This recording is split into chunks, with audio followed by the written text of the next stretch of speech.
Psalm 5 and verse 12. भजन संहिता 5 वचन 12। For you, O Lord, will bless the righteous with favor. You will surround him with a shield. क्योंकि तू धर्मी को आशीष देगा, हे यहोवा, तू उसको अपने अनुग्रह रूपी ढाल से घेरे रहेगा। Hallelujah. Hallelujah. With favor, you will surround him with a shield. तू अपने अनुग्रह रूपी ढाल से उसे घेरे रहेगा। Of all the great blessings that God gives his people, this favor of God is one of the most beautiful blessings. परमेश्वर अपने लोगों को जितनी भी आशीष देते हैं, उनमें ये परमेश्वर की जो कृपा है, ये तो सबसे सुंदर ऐसी आशीष है। It is like a shield, it comes and covers us. ये तो ऐसी ढाल है जो आकर हमें ढांक देती है, हमें पूरी तरह ढांकती है। Hallelujah. Hallelujah. Therefore, God's favor, when we say, it is not just a nice experience that we feel in our heart, not just that. और इसलिए परमेश्वर की कृपा केवल एक ऐसा अनुभव नहीं है जो हम अपने हृदय में अच्छा महसूस करते, ये केवल उतना ही नहीं है। Oh, I'm a child of God, I feel good. ओ, मैं परमेश्वर की संतान हूँ, मुझे अच्छा महसूस हो रहा है। I'm called by Him, I feel good about that. ओ, उसने मुझे बुलाया है, इसके बारे में मुझे बहुत अच्छा महसूस हो रहा है। Not only that, केवल इतना ही नहीं, something more than that. लेकिन ये तो इससे भी कुछ बढ़कर You है। see, God's favor, when God places favor upon a person, it can be seen by others. जब परमेश्वर किसी मनुष्य के ऊपर अपनी कृपा रखते हैं, तो दूसरे लोग उसे देख सकते हैं। It will be manifest before everyone. और ये तो सभी लोगों के सामने प्रकट हो जाएगी, They will recognize it. और वो तो इसे पहचान लेंगे। They will look at us and they will say, वो हमारी ओर देखकर कहेंगे, surely the Lord is with you. निश्चय ही परमेश्वर आपके साथ में है। The Lord is with you. प्रभु आपके साथ में है। Hallelujah. Hallelujah. This is what happened in Isaac's life. और इसहाक के जीवन में बिल्कुल ऐसा ही हुआ। When you read Genesis chapter 26 verse 28 to verse 29, जब आप उत्पत्ति अध्याय 26 वचन 28 और वचन 29 पढ़ते हैं, the Philistines, they hated this Isaac and they drove him away from place to place.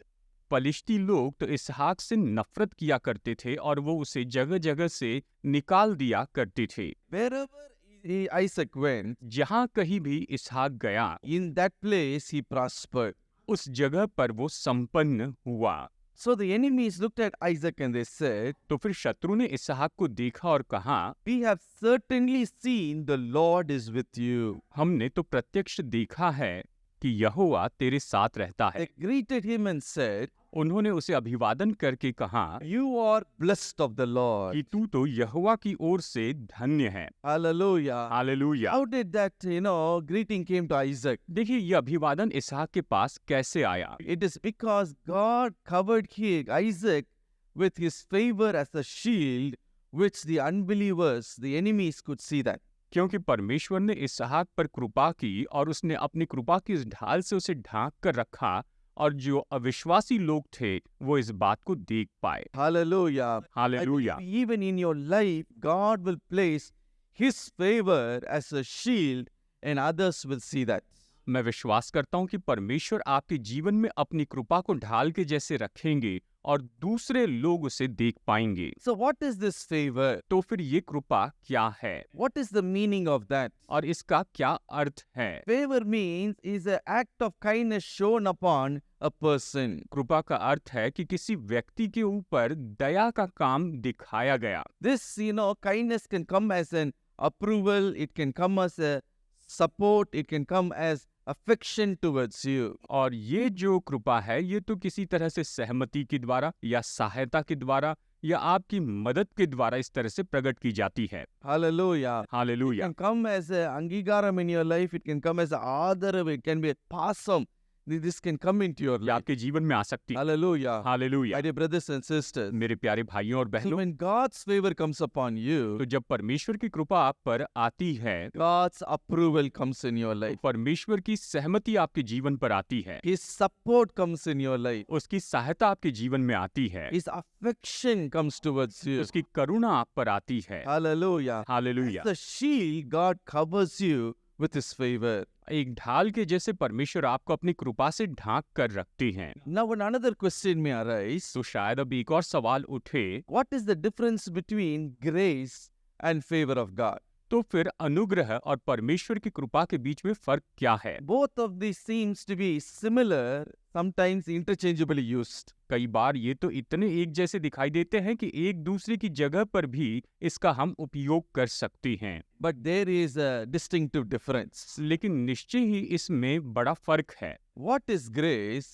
अनुग्रह क्या है? Grace is an unearned free gift God shows upon a person. अनुग्रह तो ऐसा है जिसे हम कमाते नहीं हैं, लेकिन परमेश्वर मुफ्त के वरदान के रूप में वो किसी व्यक्ति पर इसे दिखाते हैं।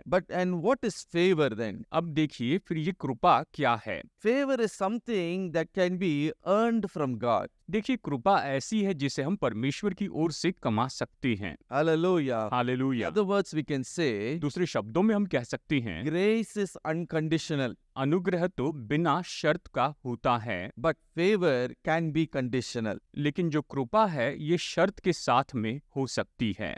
Let me give you an example. चलिए इसका एक उदाहरण देता हूँ। For instance, grace is given by salvation is given by grace. उदाहरण के लिए जो उद्धार है वो तो अनुग्रह के द्वारा दिया जाता है। Ephesians chapter 2 and verse 8, when you read, इफिसियों अध्याय 2 वचन 8 जब आप पढ़ेंगे, the Bible says, बाइबल कहती है, For by grace you have been saved through faith, and that not of yourself, it is the gift of God. क्योंकि विश्वास के द्वारा अनुग्रह ही से तुम्हारा उद्धार हुआ है और वो तुम्हारी ओर से नहीं वरन परमेश्वर का दान है। Hallelujah. Hallelujah. You have not earned your salvation. देखिए आपने अपने उद्धार को कमाया नहीं है, उसे हासिल नहीं किया। You did not pay any high price for that. आपने उद्धार के लिए कोई बड़ा दाम या बहुत बड़ी कीमत नहीं चुकाई है। Oh, you did not take any great effort for that. आपने उसके लिए कोई बड़ा परिश्रम नहीं किया है। Romans chapter 10 and verse 9 says, Romeo 10:9 कहता है, You believe Jesus Christ with your heart and confess that He is the Lord with your mouth, and you are saved. अगर आप यीशु मसीह पर विश्वास करते हैं और अपने मुंह से उसे प्रभु अंगीकार करते हैं तो आप उद्धार प्राप्त करते हैं। By faith, you just received it. बस विश्वास से आप उसे स्वीकार करते हैं। So it is a free gift of God.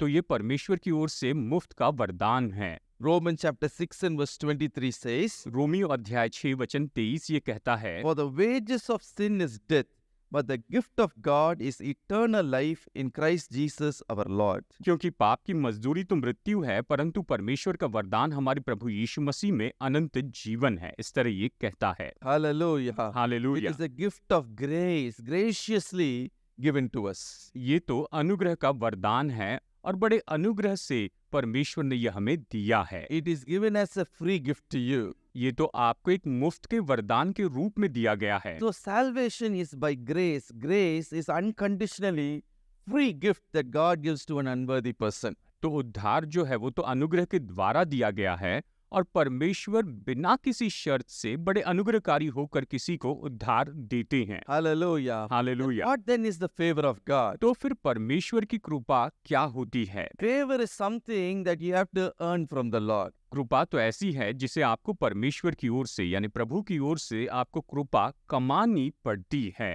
Grace may be free to you, अनुग्रह तो शायद आपके लिए मुफ्त में होगा, but when you obey the word of the Lord and submit to the word of God and walk in His ways, God looks upon you with favor. जब आप परमेश्वर के वचन की आज्ञा मानते हैं और परमेश्वर के वचन के लिए समर्पित हो जाते हैं और उसके मार्ग में चलते हैं तो परमेश्वर की कृपा की दृष्टि आप पर होती है। In John 15 and verse 7, Jesus said, You abide in my word. यूहन्ना अध्याय 15 वचन 7 में यीशु ने कहा कि तुम मेरे वचन में बने रहो। If you abide in my word, you will ask me whatever you want, I will give you. यदि तुम मेरे वचन में बने रहोगे तो तुम जो कुछ मांगो मैं तुम्हें दूंगा। So, what is the condition here? तो यहाँ पर शर्त क्या है? For your prayers to be answered, what is the condition here? आपकी प्रार्थना का उत्तर पाने के लिए यहाँ पर कौन सी शर्तें हैं? The favor of your prayer getting answered, what is the condition? आपकी प्रार्थनाओं का उत्तर मिले इसके लिए यहाँ पर कौन सी शर्त है, कौन सी बातें जरूरी है? Jesus said, You abide in my word. यीशु ने कहा कि तुम मेरे वचनों में बने रहो। Hallelujah. So hallelujah. favor can be conditional. तो देखिए जो कृपा है वो शर्त के साथ में हो सकती है। So in our life, when we are diligent,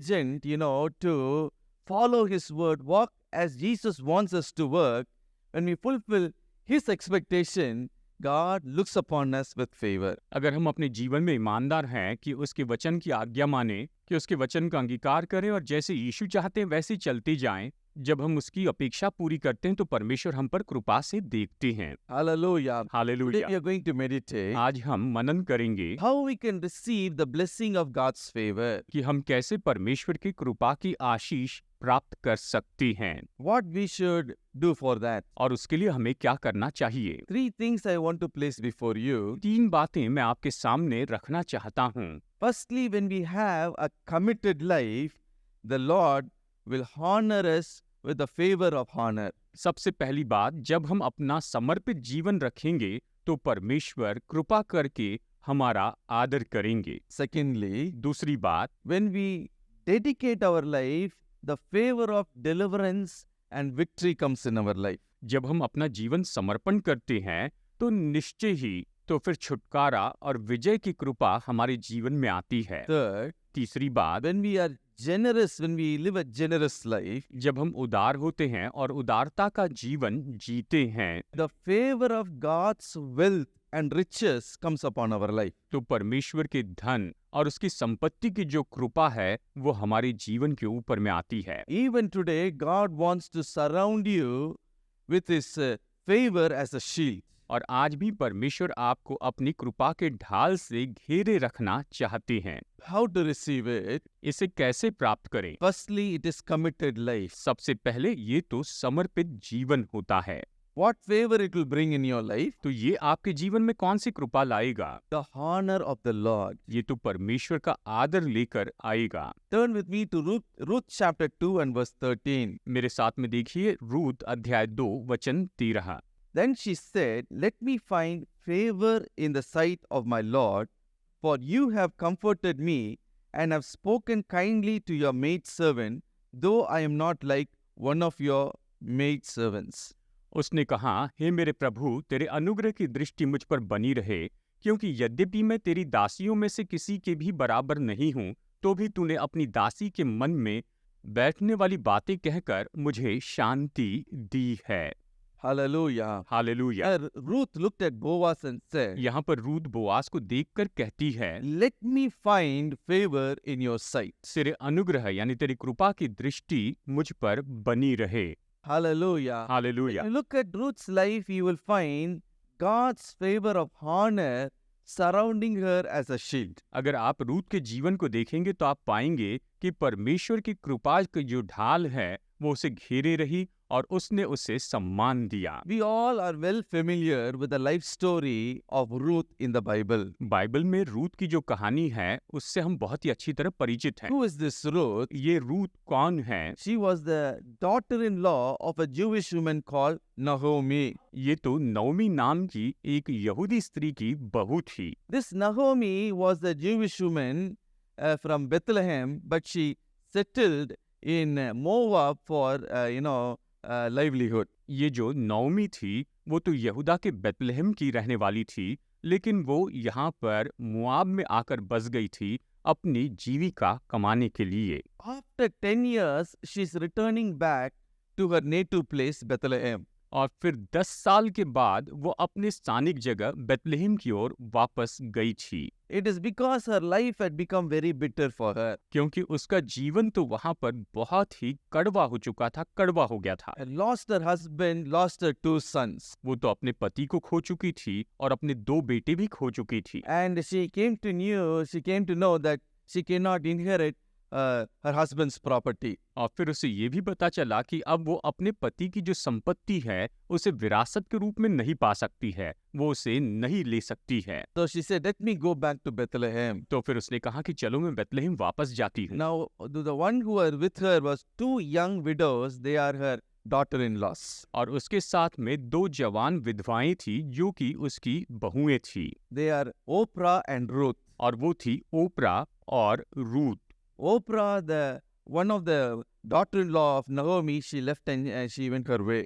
और ओपरा जो कि नओमी की एक बहू थी वो उसे छोड़कर अपने मार्ग में चली गई। But Ruth alone, she stayed close with Naomi. लेकिन जो रूत थी वो तो नौमी के बहुत ही करीब रही। Now both of them, they have come to Bethlehem to settle down in Bethlehem. अब ये दोनों बेतलेहम में आए थे कि वहां पर बेतलेहम में आकर वो स्थापित हो जाए, वहां पर रहें। They have no income, they have no, sustenance, उनके पास कोई कमाई नहीं थी और जीने का कोई जरिया नहीं था। no food even to eat. यहाँ तक कि खाने के लिए भोजन भी नहीं था। When, this Ruth and Naomi came, Ruth had 4 things working against her in her life. और जब नौमी और रूत वहां पर आए तो रूत के जीवन में 4 बातें थी जो कि उसके विरुद्ध में काम कर रही थी। What are the 4 things? ये 4 बातें कौन सी थी? First of all, Ruth was not a Jewish woman. She is a Moab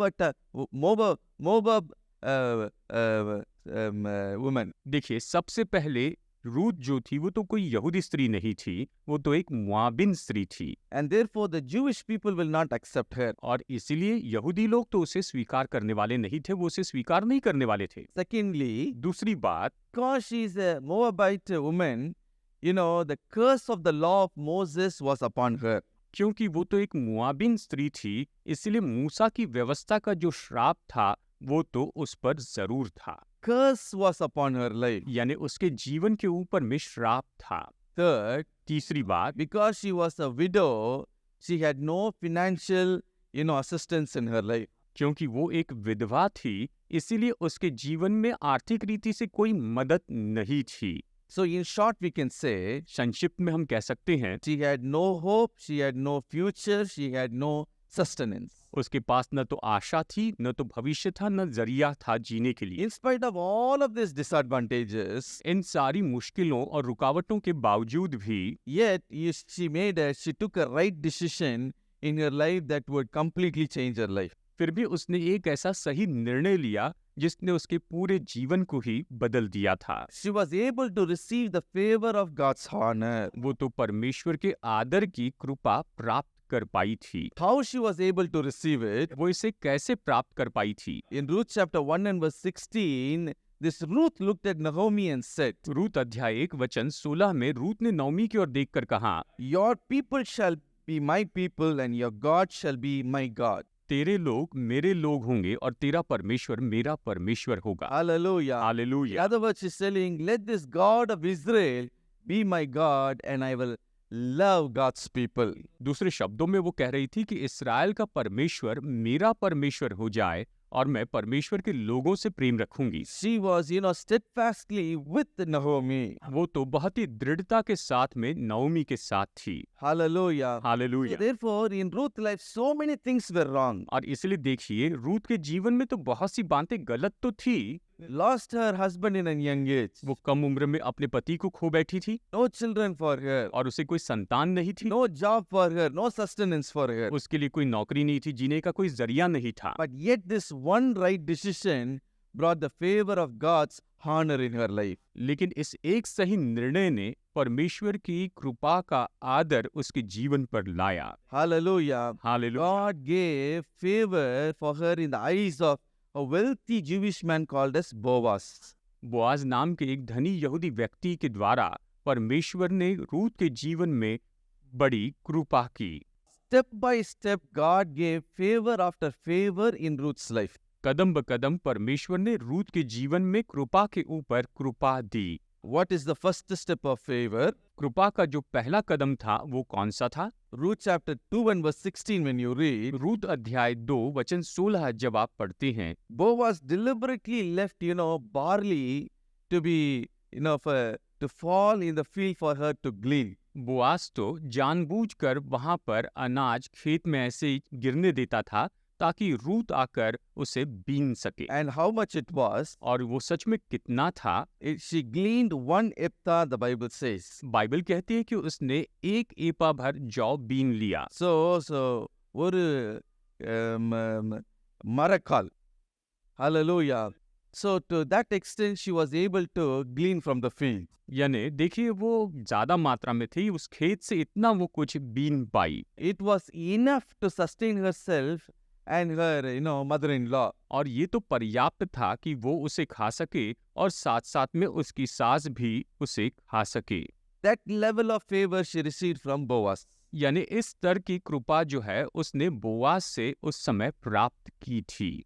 The second step of favor in her life was उसके जीवन में कृपा का दूसरा कदम था Ruth chapter 3 and verse 15. Ruth अध्याय 3 वचन 15। Boaz asked Ruth to bring a big shawl and spread it before her. Boaz ने कहा जो चादर तू ओढ़े है उसे फैलाकर थाम ले। He measured 6 ephah of barley and he put into it and he kept it on her shoulder. तो उसने उसमें 6 नपुए जौ नाप कर उसे दे दिया और रूत ने उसे अपनी पीठ पर उठा लिया। ஒரு பெரிய மூட்டையை கட்டி 23 கிலோ வார் கோதுமையை தூக்கி உடைய தோளின் மேல வைக்கிறான். My dear brothers and sisters. उसने उसे 23 किलो जौ दी। And it is a higher measure of God's favor. और ये तो परमेश्वर की कृपा का बहुत ही बड़ा नाप था। Now she is in a blessed position, more than enough. She is blessed. अब तो वो बहुत ही धन्य ऐसी जगह पर थी, ऐसी स्थिति में थी, वो तो पर्याप्त से बढ़कर आशीषित हुई। Then you see the third step. और फिर आप तीसरे कदम को देखिए। Ruth chapter 4 and verse 13 when we read, Ruth अध्याय 4 वचन 13 जब हम पढ़ते हैं, she became the wife of Boaz. वो तो बोआज की पत्नी बन गई। Hallelujah. Hallelujah. Measure of favor was given to her. और उसे और भी ज्यादा माप में कृपा दी गई। Her broken life was completely settled. उसका टूटा हुआ जीवन पूरी तरह से स्थापित हो गया She became a co-inheritance to Boaz. और वो तो बोआज की संगी वारिस हो गई। This is a greater measure of, God's favor. ये तो परमेश्वर की कृपा का बहुत बड़ा ऐसा नाप था। What is the fourth step of favor that God gave in her life? परमेश्वर ने उसके जीवन में चौथे कदम में कौन सी कृपा दी? It is great honor. ये तो महान आदर है। Ruth chapter 4 verse 11 to verse 22 when you read, Ruth अध्याय 4 वचन 11 से 22 तक जब आप पढ़ते हैं her curse was turned into a blessing. कि उसका जो श्राप है वो तो आशीष में बदल गया। The elders in the city, they blessed this Ruth. और उस नगर के जो प्राचीन थे उन्होंने इस रूत को आशीष दी। What did they say and bless? उन्होंने क्या कहकर आशीष दी? Just as God built the house of Israel through Ruth and Leah, so also you shall build your family. यहोवा इस्राएल के घराने को दो उपजाने वाली राहेल और लिया के समान करे, यानी परमेश्वर इस रूत को और उसके परिवार को बिल्कुल इसी तरह से बढ़ाए। They stretched their forth towards Ruth and said, may you be famous in Bethlehem. उन्होंने अपना हाथ उसकी ओर बढ़ाकर कहा, बेतलेहम में तेरा बड़ा नाम हो। See, the Ruth who came as nothing, देखिए रूत जो कि बिल्कुल ऐसे शून्य के रूप में वहां पर आई थी, poor and a widow and no hope and no future, वो तो गरीब थी, विधवा थी, कोई आशा नहीं थी, कोई भविष्य नहीं था, but yet great honor was given to her. लेकिन फिर भी उससे इतना महान आदर दिया गया। In her lineage only King David was born. और उसी के वंश में राजा दाऊद का जन्म हुआ है। And in the lineage of King David only Lord Jesus Christ was born. और राजा दाऊद के वंश में ही यीशु मसीह का जन्म हुआ। Hallelujah. That hallelujah. is why I said the favor of honor was given to her. और इसलिए मैंने कहा कि आदर की जो कृपा थी वो उसे दी गई। Honor, the favor surrounded her as a shield. देखिए आदर की उस कृपा ने उसे ढाल के जैसे ढांक लिया। How did this honor come in her life? ये आदर उसके जीवन में कैसे आया? Even though so many things were wrong in her life, हालांकि उसके जीवन में बहुत कुछ बुरा होते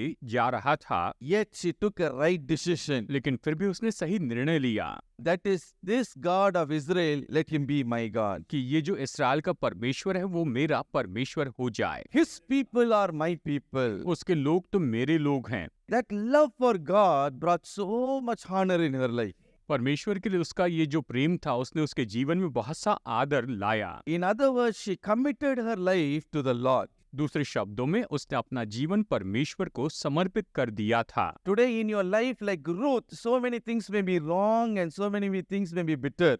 आज आपके जीवन में रूत के जैसे ही बहुत सी बातें जो गलत हो सकती हैं और साथ में बहुत सी बातें जो कड़वी हो सकती हैं। Oh, you may be bearing so many heartaches and disappointments in your life. शायद आप अपने जीवन में बहुत से दिल के दर्द और बहुत सी निराशाओं को लेकर हैं। And you may say, my life is a cursed life. शायद आप कह रहे होंगे मेरा जीवन तो श्रापित है, Everything that I do only ends up as a failure. और मैं जो कुछ भी करता हूँ उसका अंत तो केवल असफलता है। There is no victory in my life, you may say. शायद आप कहें कि मेरे जीवन में कोई विजय नहीं है। Like Ruth, I mean, going through financial struggles, you may say. शायद आप कहें कि रूत के जैसे मैं आर्थिक परेशानी से जा रहा हूँ। You may say, my family background is weak, we are not much strong. शायद आप ये कहें कि मेरा पारिवारिक पृष्ठभूमि बहुत ही मजबूत नहीं है और हम आर्थिक रीति से बहुत मजबूत नहीं हैं। You may say, I am not settled in life. शायद कहे कि मैं अपने जीवन में सेटल नहीं हो चुका हूँ। My dear brothers and sisters, मेरे प्यारे भाइयों और बहनों, வாழ்க்கையே அமையல, it's not settled for me, you may say. शायद आप कहें मैं अपने जीवन में सेटल नहीं हुआ। God's favor can bring the right life partner in your life. परमेश्वर की कृपा ही आपके जीवन में बिल्कुल सही जीवन साथी को लेकर आएगी। Hallelujah. God hallelujah. brought Boaz in the life of Ruth, is it not?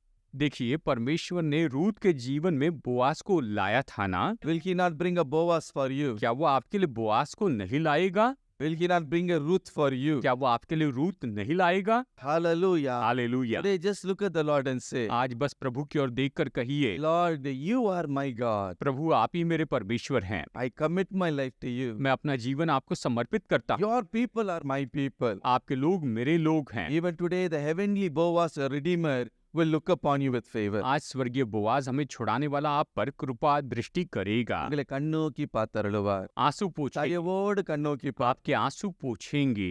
Hallelujah. Hallelujah. Completely he will transform your life. आपके जीवन को पूरी तरह बदल देंगे। She was just a Moabite woman, but now she is the one who built, one of the one who built Israel. वो तो एक मुआबिन स्त्री थी, लेकिन अब वो ऐसी स्त्री बन गई जिसने यहाँ पर इस्राएल को उभारा था। What a honorable life was given. ये सच में कितना आदरणीय जीवन दिया गया था। One right decision changed her life. एक सही निर्णय ने ही उसके पूरे जीवन को बदल दिया था। Today, one right decision can bring the favor of God in your life and turn all your disadvantages into advantage. आज एक सही निर्णय आपके पूरे जीवन को बदल सकता है, और जहाँ कहीं भी आप परेशानी में हैं, नुकसान में हैं, उन सारी परिस्थितियों को बदलकर वो आपके लाभ के लिए, आपके फायदे के लिए बदल सकता है।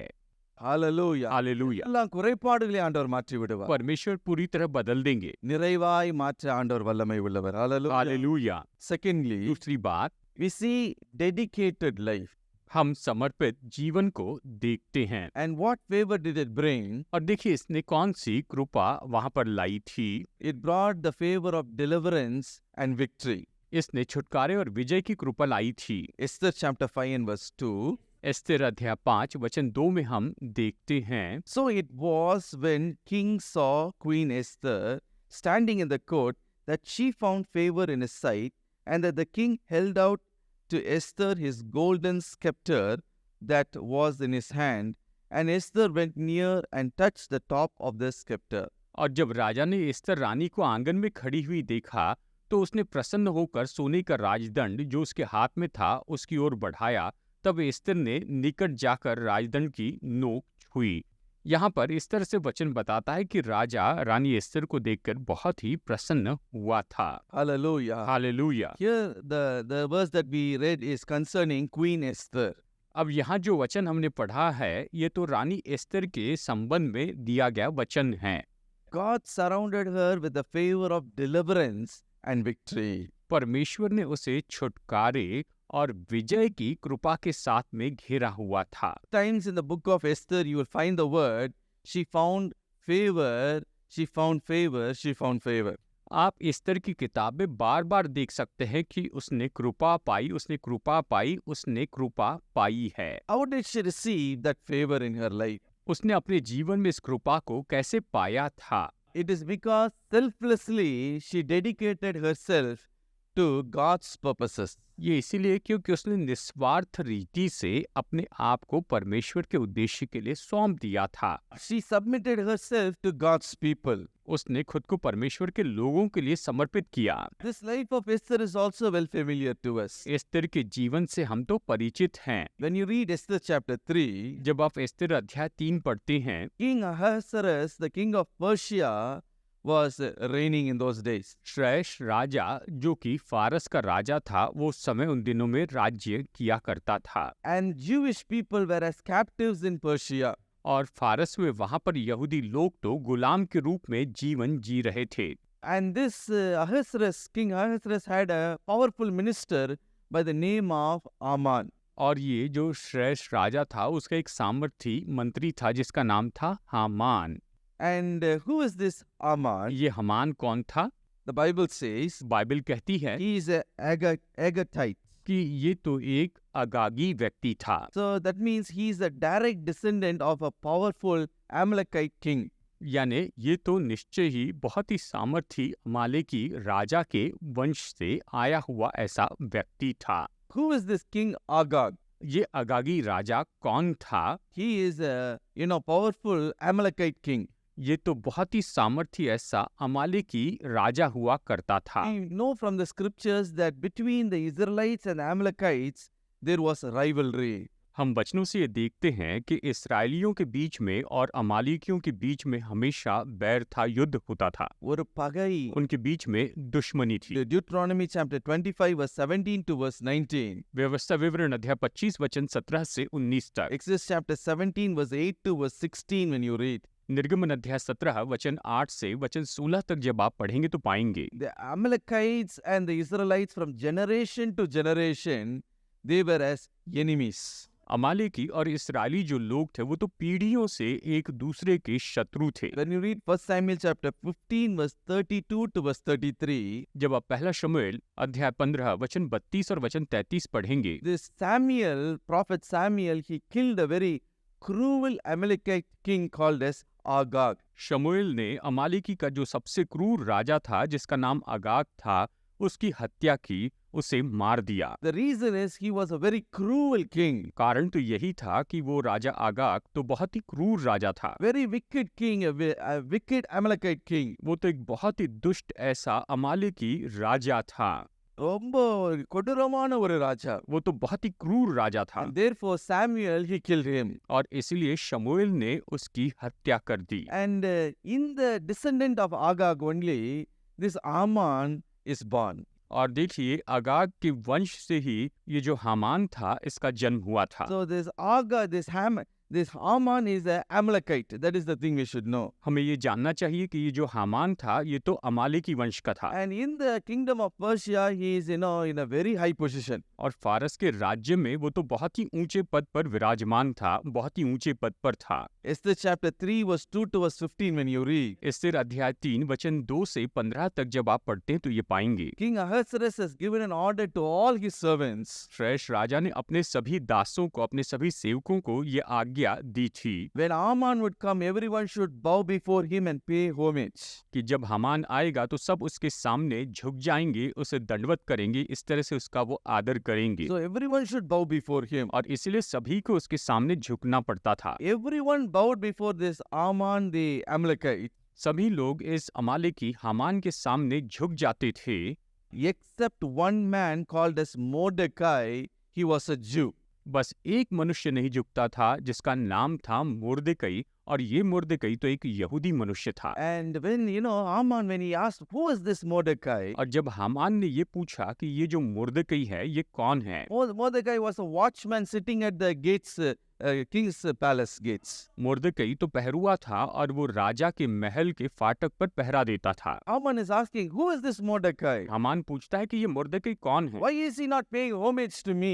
ये मेरे सामने क्यों नहीं झुकता है, मुझे दंडवत क्यों नहीं करता। And then they're telling him he's a Jew. और फिर उन्होंने उसे बताया कि ये तो एक यहूदी है। The moment he heard he's a Jew, जिस पल उसने ये सुना कि ये तो यहूदी है, that ancestral rivalry came into him. तो प्राचीन काल से उसकी पीढ़ी के बीच में और इनमें जो बैर था वो उसके अंदर में उभर कर उठा। He said to himself, उसने अपने आप से कहा, probably he might have said to himself, शायद उसने खुद से ये कहा these होगा Jewish people are my enemies. कि ये जो यहूदी लोग हैं ये तो मेरे शत्रु हैं They are the ones who killed my ancestor King Agag. और उन्हीं ने मेरे पूर्वज राजा आगाग को मार दिया था, उसकी हत्या की थी। I have to take vengeance on these people. मुझे इन लोगों से बदला लेना चाहिए, They are my enemies. ये तो मेरे शत्रु हैं। Not only I will destroy Mordecai, but I will also, destroy the whole Jewish race.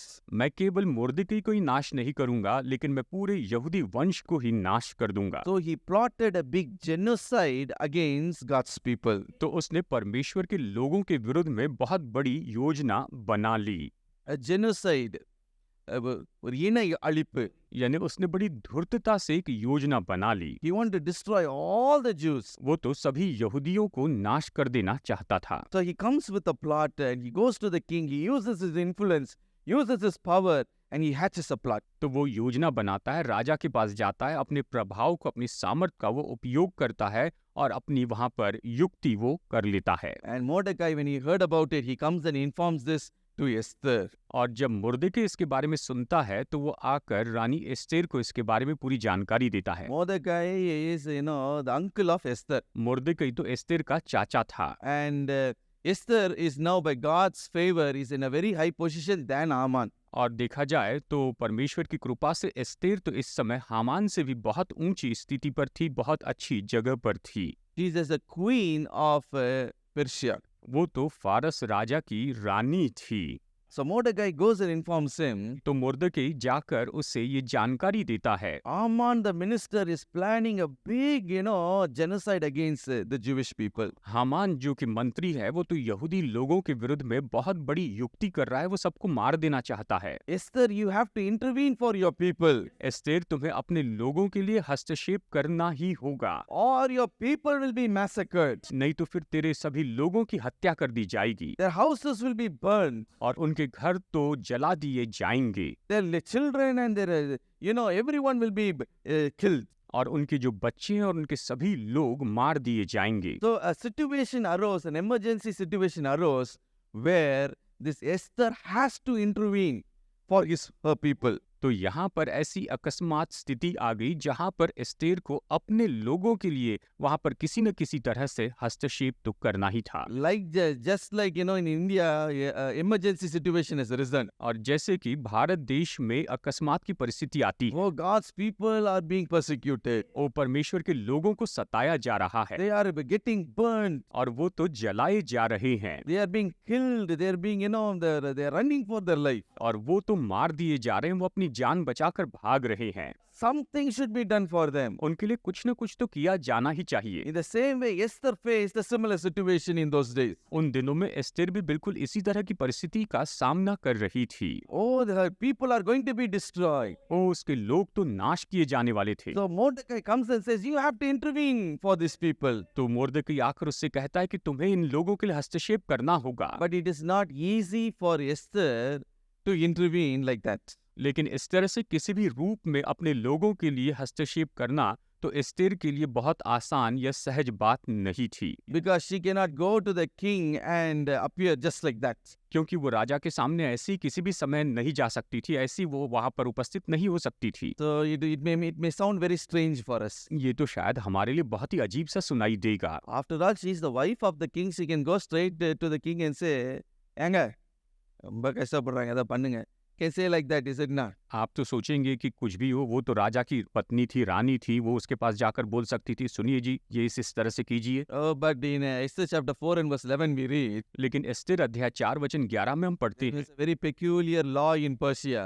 लेकिन उस समय फारस देश में तो एक खास नियम हुआ करता था। Nobody, even the queen also cannot go and stand before the king unless she is being called. जब तक कि राजा न बुलाए तो उसके सामने कोई भी नहीं आ सकता था, यहाँ तक कि रानी भी उसके सामने नहीं जा सकती। And this Esther looks at Mordecai and she says, और एस्तेर मुर्दकी की ओर देखकर कहती है, for the past 30 days, the king never even called me to come before him. पिछले 30 दिनों से राजा ने मुझे अपने पास बुलाया भी नहीं है So I was not granted permission. और इसीलिए मुझे उसके पास जाने की कोई भी अनुमति नहीं दी गई है। If I go and stand without permission, I will be killed. अगर बिना अनुमति के उसके सामने मैं चली जाऊं तो मुझे मार दिया जाएगा। That is the peculiar law of Persia. और ये तो उस फारस देश का बहुत ही अजीब ऐसा नियम था। If somebody is not given a call to come and stand before the king, अगर किसी को राजा के सामने खड़े होने के लिए बुलाया नहीं गया है Veramal or तो वो नहीं जा सकता था। if the king would not, stretch forth his scepter for them, अगर वो राजा के पास जाते हैं, राजा अपना राजदंड उनके लिए नहीं उठाता है, immediately that person will be put to death. तो तुरंत ही उस व्यक्ति को मृत्युदंड दिया जाता था। Whoever it may be even the queen, she will be put to death. चाहे वो कोई भी हो, चाहे वो रानी ही क्यों न हो, उसे मार दिया जाता था। Once either he should be called, or if they come without permission, the king should stretch forth his scepter. एक तो राजा ने उन्हें बुलाने की आज्ञा देनी चाहिए, या फिर ऐसी परिस्थिति में अगर वो उसके सामने चली भी जाए तो राजा को अपना राजदंड उसकी ओर उठाना जरूरी होता था। अவ்வளவுதான், தலை போச்சு. They'll just say off with their head. That's all. The head will go in one side. Cut off. नहीं तो वो सिर काट दिया करते थे। My dear brothers and sisters. मेरे प्यारे भाइयों और बहनों, Now Mordecai is telling you, intervene for the people. Intervene for the people. अब मुर्दकी उससे कह रहा है कि तू अपने लोगों के लिए यहाँ पर हस्तक्षेप कर। 32 days I have not been. The king has not called me. 32 दिन हो चुके हैं, राजा ने मुझे नहीं बुलाया है। So if I go without his permission, without being called, I could lose my life. उसके बुलाए बिना, उसकी अनुमति के बिना अगर मैं वहां चली जाऊं तो मेरी जान चली जाएगी। But Mordecai says you have to do something for your people. लेकिन मुर्दकी ने कहा तुम्हें अपने लोगों के लिए कुछ करना होगा। My dear brothers and sisters, मेरे प्यारे भाइयों और बहनों, it is there. Esther completely dedicates her life for God's people and God's purposes. तो एस्तेर ने अपना पूरा जीवन परमेश्वर के लोगों के लिए और परमेश्वर के उद्देश्यों के लिए समर्पित कर दिया। So what did she say? तो उसने क्या कहा? Even if I perish with my people, let me perish. अगर मैं अपने लोगों के साथ नाश हो जाती हूँ तो नाश होने दो। She fasted and prayed 3 days for her people. उसने अपने लोगों के लिए 3 दिन तक उपवास और प्रार्थना की। She broke the law and risked her life and went and stood before the king. उसने नियम तोड़ दिया, अपनी जान जोखिम में डाली और वो जाकर राजा के सामने खड़ी हो गई। And God gave favor for her in the eyes of the king. और जब वो राजा के पास गई तो परमेश्वर ने उस पर राजा की कृपा दृष्टि होने दी। Hallelujah. She hallelujah. broke the law and she risked and she took, boldly she comes and stands before the king. उसने नियम तोड़ा, उसने जोखिम ली और बड़े साहस के साथ वो राजा के सामने आकर खड़ी हो गई। Probably a soldier might have stood nearby her. शायद कोई सिपाही उसके बिल्कुल करीब में खड़ा होगा, उसकी बाजू में ही वो खड़ा होगा। Towards him, he might be ready to wait, readily waiting for her. और शायद वो तो उसके लिए पूरी तरह से तैयार होकर राह देख रहा था। He'll be looking at the scepter, whether the scepter is, pushed forward. और वो उस राजदंड को देखता कि क्या वो उठाया जा रहा है। And, if it is not stretched, that's all. Esther head will roll, on the floor. अगर वो राजदंड नहीं उठाया जाता तो एस्तेर का सिर नीचे जमीन पर पलटियां मारता। So, but as everyone were looking, this king stretched forth her scepter. और जैसे कि सब लोग देख रहे थे, उसी समय ये जो राजा था उसने अपना राजदंड उसकी ओर उठा लिया। Hallelujah. Hallelujah. Pray for God's people. God will, stretch forth his scepter for you. जब परमेश्वर के लोगों के लिए प्रार्थना करते हैं तो परमेश्वर आपके लिए अपना राजदंड उठाते हैं। Hallelujah. Hallelujah. When he stretches forth, और जब परमेश्वर राजदंड उठाते हैं there is going to be deliverance. तो निश्चय ही छुटकारा होगा, There is going to be salvation. उद्धार आएगा, There is going to be victory. निश्चय विजय आएगी। Plan of Haman is going to be destroyed. Haman की योजना नाश कर दी जाएगी। Hallelujah. That hallelujah. scepter was stretched forth for वो her. राजदंड उसके लिए उठाया गया। Esther was able to expose Haman's plot and not only that, was able to destroy the enemy Haman. और एस्तेर वहां पर हामान की सारी युक्तियों को प्रकट करने लगी और केवल इतना ही नहीं पर उसने हामान को भी पूरी तरह से नाश कर दिया। In the place of Haman, the watchman, the one who watched the gate, Mordecai was promoted. और जो मुर्दकी वहां पर फाटक पर एक पहरुए के रूप में काम करता था, उस मुर्दकी जो पहरुआ था उसको पदोन्नति दी गई, उसको हामान की जगह पर लाकर रख दिया गया। Hallelujah. Hallelujah. Esther chapter 8 and verse 2 we read. Esther 8:2 में हम ये पढ़ते हैं। So the king took off a signet ring which he had taken from Haman and gave it to Mordecai, and Esther appointed Mordecai over the house of Haman. तब राजा ने अपनी वो अंगूठी जो उसने हामान से ले ली थी मुर्दकई को दे दी, और एस्तेर ने मुर्दकई को हामान के घर बार पर अधिकारी नियुक्त कर दिया। इस तरह ये वचन कहता है। Hallelujah. Hallelujah. A great deliverance, a great victory. देखिए, महान छुटकारा और उसी के साथ महान विजय भी मिली। How did this favor come? ये जो कृपा ये कैसी आई? It is because he selflessly dedicated, risked her life for God's people and God's purposes. क्योंकि उसने निस्वार्थ होकर परमेश्वर के लोगों के लिए और परमेश्वर के उद्देश्य के लिए अपना पूरा जीवन वहां पर जोखिम में डाल दिया था। God will surround a person with his favor as a shield if they would dedicate their life to advance God purposes. परमेश्वर के उद्देश्यों के लिए अगर लोग अपना जीवन समर्पित कर देते हैं तो परमेश्वर की जो कृपा है एक ढाल के जैसे उनके जीवन को घेरे रहती है। Oh, you can use your talents for the Lord. आप अपनी योग्यताओं को प्रभु के लिए उपयोग कर सकते हैं। If you dedicate your position and your power and your influence for God's purpose. अगर आप परमेश्वर के उद्देश्यों के लिए अपने पद को, अपनी सामर्थ को और अपने प्रभाव को उद्देश्य के लिए उपयोग करते हैं। If you would dedicate, your abilities for God's people and His purposes. अगर आप परमेश्वर के लोगों और उसके उद्देश्यों के लिए अपनी योग्यता को समर्पित करते हैं, God will use you and bring a great deliverance and a victory. परमेश्वर आपका उपयोग करेंगे और एक महान छुटकारा और विजय लेकर आएंगे। You will be exalted in a higher position. और आप तो बहुत ही ऊंचे पद पर उठा दिए जाएंगे। Hallelujah. Hallelujah. You will be used by the Lord. आप परमेश्वर के द्वारा उपयोग किए जाएंगे। But very sorry to say, और ये कहने के लिए मुझे सच में बहुत खेद होता है, and Christians when they come to a high position, कुछ विश्वासी जब ऊंचे पद पर पहुंच जाते हैं they will hesitate to help their brethren and their sisters. तो वो अपने भाइयों और बहनों की मदद करने के लिए हिचकिचाते हैं। They will be lifted up and kept in a high place, वो तो ऊंचे उठाए गए, ऊंचे पद पर उन्हें रखा गया, but they will hesitate to help God's people.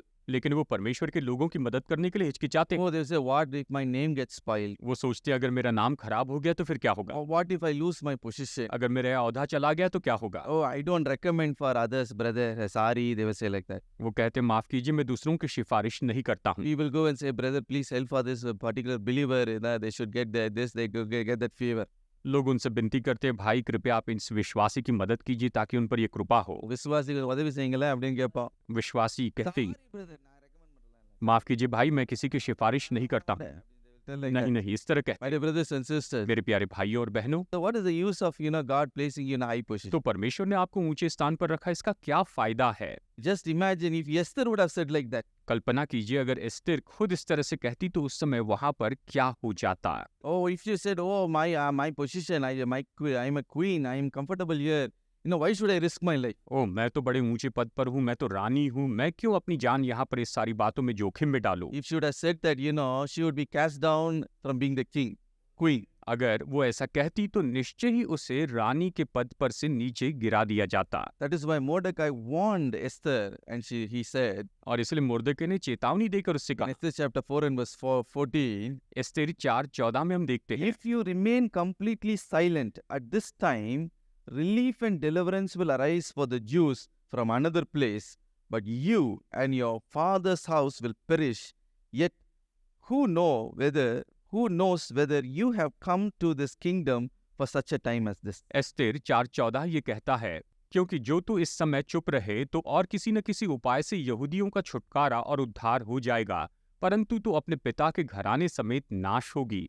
फिर क्या जाने तुझे ऐसे कठिन समय के लिए राजपद मिल गया हो। Hallelujah. हालेलुया। ராஜமேன்மை எதுக்கு கொடுக்கப்படுகிறது? शायद तू इसीलिए राजपद पर आ गई है, உதவியாய் இருக்கும்படி. शायद कुछ इसीलिए। Hallelujah. हालेलुया। உதவியாய் தேவ ஜனங்கள் ஆதரவாய் இருக்கும்படி. To dedicate your life for God's people and the kingdom's purposes. परमेश्वर के लोगों के लिए और प्रभु राज्य के उद्देश्यों के लिए तू अपना जीवन समर्पित कर, इसीलिए। Hallelujah. Hallelujah. God will, surround you with the favor of exaltation.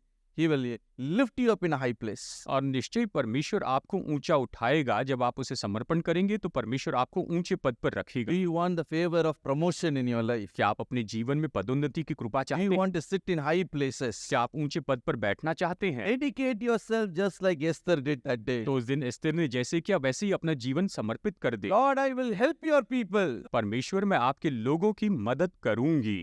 I will strengthen the weak hands of your people. प्रभु मैं आपके लोगों के कमजोर हाथों को बल देती जाऊंगी। I will do something for them, O Lord. मैं उनके लिए कुछ न कुछ करूंगी मेरे प्रभु। I will advance your purposes. मैं आपके उद्देश्यों को बढ़ाऊंगी। God will surround you with the favor of deliverance and victory, and He will lift you up. परमेश्वर आपको छुटकारे और विजय की उस कृपा से घिरे रहेंगे और वो आपको ऊंचा उठाएंगे। Hallelujah. Hallelujah. Don't dedicate your life. God will think இவனை உயர்த்தி என்ன பிரயோஜனம்? என்னுடைய ஜனங்களுக்கு ஆதரவா இருக்க போறதில்ல, உதவியா இருக்க போறதில்ல. இப்படிப்பட்டவனை ஆசீர்வதித்து உயர்த்தி வைத்தான்னா வைக்காக परमेश्वर कहेंगे ये कुछ नहीं कर रहा है, going to lift you up in any way. वो आपको नहीं उठाएंगे। Brothers and sisters. मेरे प्यारे भाइयों और बहनों, But if your heart is like Esther, लेकिन अगर आपका हृदय स्थिर के जैसा है, if I perish, let me perish with my people. अगर मैं नाश होती हूँ तो मैं अपने लोगों के साथ नाश हूँ। Hallelujah. The hallelujah. heart of Esther should come into you, should come into me. Esther का ये हृदय आपके अंदर आना चाहिए और मुझ में आना चाहिए। Hallelujah. Hallelujah. God wants to place a yoke upon you. परमेश्वर आपके ऊपर ये जुआ रखना चाहते हैं। Cry out and pray for His people. आप पुकारिए और उसके लोगों के लिए प्रार्थना करते चली जाइए। Don't be silent at this time. आप इस समय बिल्कुल चुप न बैठे। Hallelujah. Hallelujah. Cry out to the Lord. प्रभु को आप पुकारिए।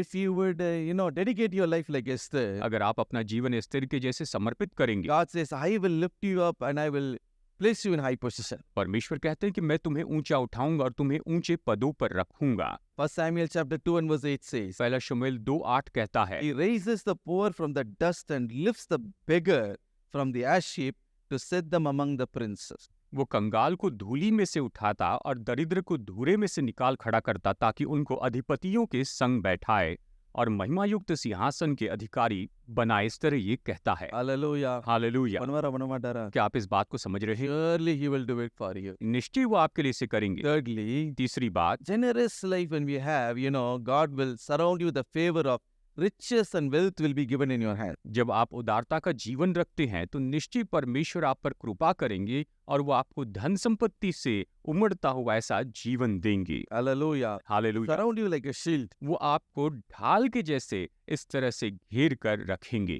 Exodus chapter 12 verse 35 to verse 36. निर्गमन अध्याय 12 वचन 35 से वचन 36 तक हम ये पढ़ते हैं। Now the children of Israel had done according to the word of Moses, and they asked for the Egyptians articles of silver, articles of gold and clothing, and the Lord had given the people favor in the sight of the Egyptians, so that they granted them what they requested. Thus they plundered the Egyptians. निर्गमन अध्याय 12 वचन 35 और 36 पढ़ते हैं। और इस्राएलियों ने मूसा के कहने के अनुसार मिस्रियों से सोने चांदी के गहने और वस्त्र मांग लिए, और यहोवा ने मिस्रियों को अपनी प्रजा के लोगों पर ऐसा दयालु किया कि उन्होंने जो जो मांगा वो सब उनको दिया। इस प्रकार इस्राएलियों ने मिस्रियों को लूट लिया। Hallelujah. Hallelujah. The verse says, यहाँ पर वचन कहता है, the Lord had given the people favor in the sight of the Egyptians. यहोवा ने मिस्रियों को अपनी प्रजा के लोगों पर ऐसा दयालु कर दिया। Hallelujah. Hallelujah. Concerning the children of Israel who received a great deliverance after 400 years of slavery. ये तो इस्राएली लोगों के बारे में है जिन्होंने लगभग 400 साल की गुलामी के बाद में इस महान कृपा को प्राप्त किया। Deuteronomy chapter 5 verse 15 we read, व्यवस्था विवरण अध्याय 5 वचन 15 में हम पढ़ते हैं, God by an outstretched arm and a mighty hand he delivered them. परमेश्वर यहोवा तुझे बलवंत और बढ़ाई हुई भुजा के द्वारा निकाल लाया। Now the Israelites are about to leave Egypt and they are about to march to the promised land. अब इस्राएली लोग वहां पर मिस्र से निकलकर प्रतिज्ञा की देश की ओर आगे बढ़ने के लिए पूरी तरह से तैयार हो गए थे।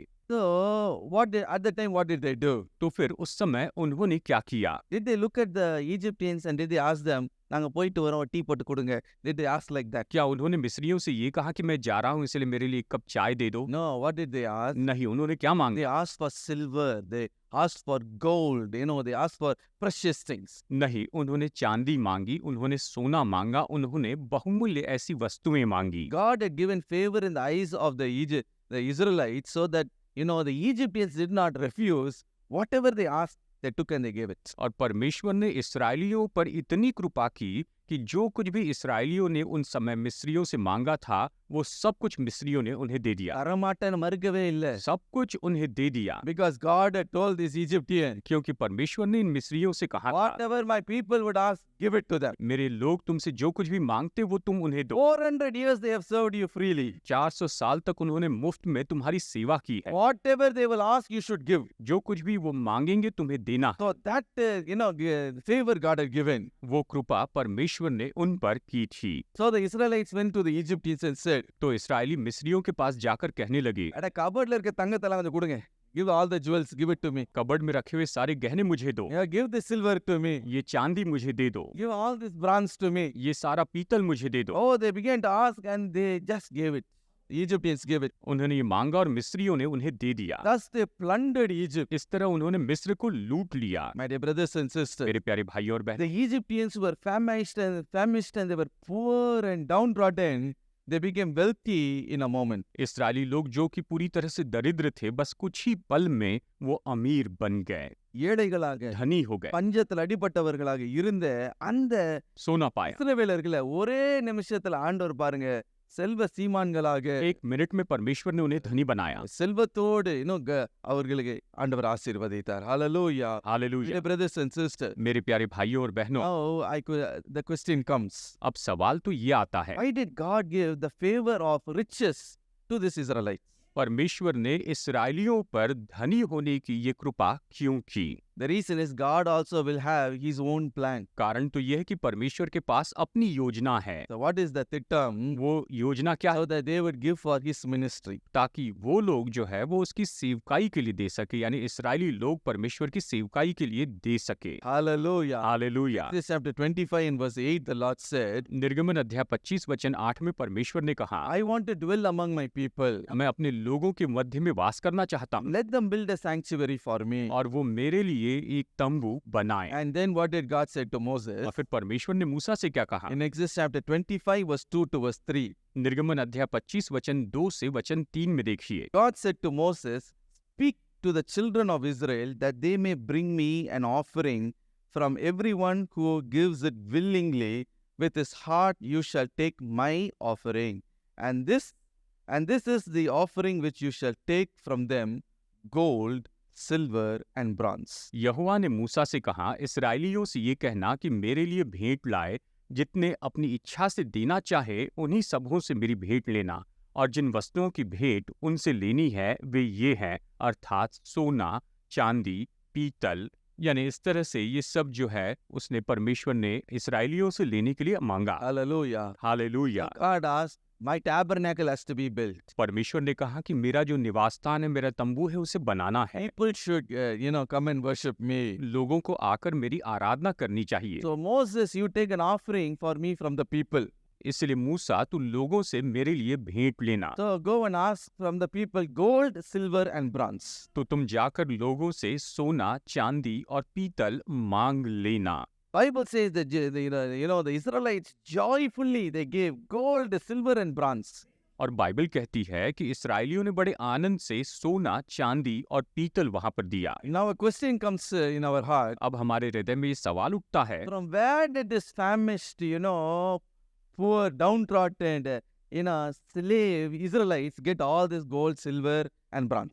कि ये जो कंगाल इसराइली लोग थे, जो कि गुलाम थे, उनके पास में ये सोना, चांदी और पीतल कहाँ से आया? इतनी कीमती चीज उनके पास कहाँ से आई? Oh, they're giving gold, they're giving bronze, they're giving silver to build the tabernacle. वो तो निवास स्थान तंबू बनाने के लिए सोना, चांदी और वहां पर पीतल दे रहे थे। Where did this wealth come from? तो ये धन उनके पास कहाँ से आया? Because God had already surrounded them with the favor of wealth in their life. क्योंकि परमेश्वर ने उनके जीवन पर पहले से ही धन की कृपा की थी। He put them in a position in such a way that they will be able to give for the Lord. परमेश्वर ने उन्हें पहले से ही ऐसी जगह पर रख दिया, ऐसे स्तर पर लाया कि वो परमेश्वर के लिए दे सके। He gave favor in the eyes of the Israelites so that when they asked the Egyptians, give the silver, give the gold and give all the precious things, they without a word they gave it to them. परमेश्वर ने इसराइलियों पर ऐसी कृपा की कि जब उन्होंने मिस्रियों से कहा कि तुम मुझे सोना दो, चांदी दो और पीतल दो, तो उन्होंने बिना हिचकिचाहट के उन्हें सब दे दिया। Hallelujah. Hallelujah. Wealth of the Egyptians were given in the hand of the Israelites.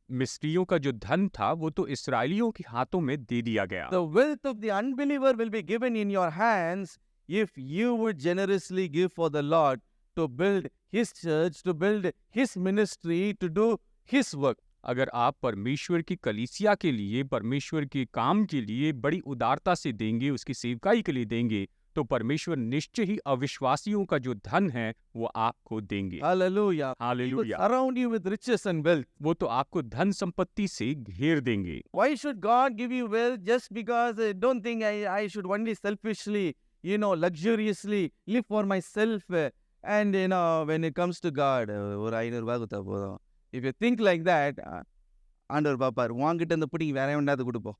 देखिए, परमेश्वर को हमें देना है। जब हम उसके लिए उदारता से नहीं देंगे और हम बस केवल कंजूसी से देंगे, तो फिर निश्चय परमेश्वर को आपको ये सब धन देने की जरूरत क्या है कि बस आप उसे 500 रुपए दे दें। So that fellow will give to me gold, silver and bronze to, build my temple. नहीं, बस इसीलिए कि वो जो दूसरे व्यक्ति हैं वो मुझे सोना चांदी देंगे ताकि परमेश्वर का भवन बन सके। Hallelujah. Hallelujah. God is ready to take the wealth of the unbeliever and give it to you. परमेश्वर बिल्कुल तैयार है कि अविश्वासी के धन को लेकर वो सारा धन आपको दे दे। He's able to take their job and give it in your hands. वो तो उनकी नौकरियों को लेकर आपके हाथों में He will देंगे। take their promotion and give it in your hand. वो उनकी पदोन्नति लेकर आपके हाथों में देंगे। Their business orders, He will take it from their hand and give it to you. उनके बिजनेस के ऑर्डर उनके हाथों से लेकर परमेश्वर आपको देंगे। They will take their seat and you will give that seat, college seat for your children. वो तो कॉलेज की सीट है, उसे लेंगे और वो सीट आपके बच्चों को देंगे। So when will He give it? वो इसे कब When देंगे? you have the heart, Lord, I will give to you when you bless me. जब आपके पास ये हृदय होता है कि प्रभु जब आप मुझे आशीष देंगे तो मैं निश्चय आपके लिए दूंगा।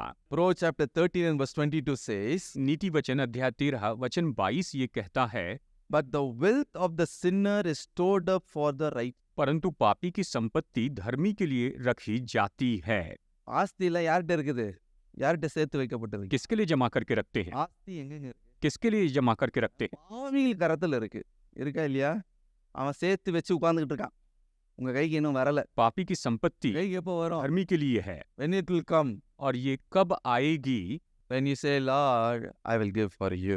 जब आप ये कहेंगे कि प्रभु मैं आपके लिए दूंगा। Just bless me, Lord. You see how I will give to you. बस मुझे आशीष दीजिए प्रभु और देखिए कि मैं आपके लिए कैसे देता हूँ। Hallelujah. Hallelujah. Unbelievers' wealth will be given to you. अविश्वासियों का धन आपको दिया जाएगा। God will increase you. परमेश्वर आपको बढ़ाते जाएंगे। Hallelujah. He hallelujah. will bless you. वो आपको आशीष देंगे। He will surround you with the favor of wealth as a shield. वो तो धन की कृपा से आपको ढाल के जैसे घेर लेंगे। Hallelujah. Hallelujah. Today you have to do 3 things. आज आपको केवल 3 काम करने हैं। Oh, commit your life to the Lord just as, Ruth committed. जैसे रूत ने अपना जीवन परमेश्वर को समर्पित किया था वैसे आप अपना जीवन परमेश्वर को दे दें। Secondly, like Esther, dedicate your life. दूसरी बात, एस्तेर के जैसे अपना जीवन समर्पित कीजिए। Thirdly, like the children of Israel, be generous for the Lord. और तीसरी बात, इस्राएली लोगों के जैसे आप प्रभु के लिए उदारता से दे। God will surround you with His favor as a shield. परमेश्वर अपनी कृपा से आपको ढाल के जैसे घेरे रहेंगे। Shall we rise up to our feet just for a moment? तो आइए कुछ पल के लिए खड़े हो जाएं। Hallelujah. Hallelujah. Hallelujah. The hallelujah. God whom we serve is a great God. जिस परमेश्वर की हम सेवा करते हैं वो Oh, महान the है। one whom you serve is a great one. जिसकी आप सेवा करते हैं वो तो महान है। Today He wants to, not only He has given you the grace and He has saved you. देखिए, आज उसने केवल आपको अनुग्रह देकर केवल उद्धार ही नहीं दिया है, उसने आप पर अनुग्रह किया है, उसने आपको उद्धार दिया है, लेकिन इसी के साथ ही He's not only given you His grace and He has saved you. केवल उद्धार ही नहीं दिया, கிருபை கொடுத்து உங்களை ரட்சித்தது மாத்திரமல்ல, अनुग्रह देकर उद्धार ही नहीं இது दिया, மாத்திரமல்ல, केवल उद्धार नहीं, அவருடைய வழியில நடக்கும் பொழுது தம்முடைய தயவையும் கொடுக்க அவர் पर ஆயத்தமாக उसने आप पर कृपा की। Hallelujah. हालेलुया। கிருபையாய் உன்னை ரட்சித்தவர். कृपा करके उद्धार लेते Look at हैं। you and He says, वो आपकी ओर देख कर कहते हैं, Oh, when you walk diligently before me to please me. जब तुम मुझे प्रसन्न करने के लिए मेरे सामने अच्छी रीति से चलते चलती हो, oh, I will give you my favor. तो मैं अपनी कृपा तुम्हें दूंगा। Hallelujah. The hallelujah. favor of honor will come in your life. आदर की जो कृपा है वो आपके जीवन पर आएगी। Today you may be, in a disadvantageous position. शायद हो सकता है कि आज आप ऐसी जगह पर है जहाँ पर आपको कोई लाभ नहीं मिल रहा है। Oh, everything may be against you. सब कुछ शायद आपके विरुद्ध में होगा। No future, no hope in your life. आपके जीवन में न कोई भविष्य न कोई आशा है। Your very future may be a question mark. आपका भविष्य ही बहुत बड़े प्रश्न चिन्ह के जैसे बन चुका है। But you, if you like Ruth, if you would dedicate you would commit your life. लेकिन रूत के जैसे अगर आप अपना जीवन समर्पित करेंगे, Lord, you be my God. हे परमेश्वर आप मेरे प्रभु हो जाइए, Your people is my people. आपके लोग मेरे लोग हैं। Lord, I will love you, Lord. प्रभु मैं आपसे प्रेम करूंगा। Hallelujah. If hallelujah. you would completely commit your life, अगर आप पूरी तरह से अपना जीवन समर्पित कर देंगे, step by step His favor will keep on coming in your life. कदम ब कदम उसकी कृपा आपके जीवन पर आती रहेगी। He will not only meet your needs, वो केवल आपकी जरूरतें ही पूरी नहीं करेंगे, He will take you to a higher measure and He will give you overflowing blessing. वो आपको ऊंचे स्थान पर लेकर जाएंगे और आपको उमड़ती हुई आशीष देंगे। Not only overflowing blessing, केवल उमड़ती हुई आशीष ही नहीं, oh, He will put you in a great place. वो आपको बहुत ही महान जगह पर रखेंगे। Hallelujah. He hallelujah. will give you an inheritance. वो आपको विरासत देंगे। Not only that, केवल इतना ही He will नहीं, give you high honor. वो आपको बहुत ज्यादा ऊंचा सम्मान देंगे। You will be famous in Chennai. आप तो चेन्नई में निश्चय विख्यात हो जाएंगे। Hallelujah. That day hallelujah. they looked at Ruth and they blessed, the elders blessed and said, एक दिन प्राचीनों ने रूत को देखा और उसे आशीष देकर कहा Ruth, may you be famous in Israel. कि रूत तू इस्राएल में विख्यात हो जाए, Oh, you be blessed in Bethlehem. तू तो बेतलहम में धन्य हो जाए। Hallelujah. I tell Hallelujah. you will be famous in the city of Chennai. मैं आपको बताऊं, आप चेन्नई के शहर में विख्यात हो जाएंगे। Oh, whichever city you are in, there you will have honor. आप जिस किसी शहर में हैं वहां पर आप आदर प्राप्त करेंगे। In your workplace, you will have honor. अपने दफ्तर में आप आदर प्राप्त करेंगे। In your ministry, you will have honor. सेवकाई में आप आदर प्राप्त करेंगे। Hallelujah. Hallelujah. God will surround you with His favor. परमेश्वर इस कृपा से आपको घेरे रखेंगे, पूरी तरह से आपको घेर लेंगे। Not only that, dedicate your life like Esther. केवल इतना ही नहीं कि एस्तेर के जैसे अपने जीवन को समर्पित करें, Selflessly give yourself to the Lord. आप निस्वार्थ होकर खुद को परमेश्वर को दे दें। If God had placed you in a high position, अगर परमेश्वर ने आपको ऊंचे स्थान पर रखा है, today say, Lord, I will be a help to your people. तो कहिए परमेश्वर आज मैं आपके लोगों के लिए सहायक हो जाऊंगा। If God had put you in a place to help others, अगर परमेश्वर ने आपको दूसरों की मदद करने के स्थान पर रखा है, oh, without, grumbling, help others. तो बिना कुड़कुड़ाए दूसरों की मदद कीजिए। Oh, I should help my brethren. ओ मुझे मेरे भाइयों की मदद करनी चाहिए, I should do something for them. मुझे उनके लिए कुछ न कुछ करना ही चाहिए। Hallelujah. Hallelujah. Esther said, even if I have to die, I will die with my people. Esther ने कहा कि मुझे मेरे लोगों के साथ मरना पड़े तो मैं मर जाऊंगी। Even if I have to lose my life, even if I have to lose my position, I'm ready to lose it. अगर मुझे मेरा ये औहदा छोड़ना पड़े तो निश्चय मैं उसे छोड़ने के लिए तैयार हूँ। Oh, when Esther hesitated at beginning, जब शुरू में एस्तेर हिचकिचाई थी, oh, Mordecai looked at her and said, तो मुर्दके ने उसकी ओर देखकर कहा, if you are not a help to your people now, the salvation will give from another person. अगर तू अभी अपने लोगों के लिए मददगार नहीं होगी तो यहूदियों का उद्धार किसी और व्यक्ति के द्वारा Today, आएगा। God has given you time. आज परमेश्वर ने आपको समय दिया है, He has given you health. उसने आपको सेहत दी है।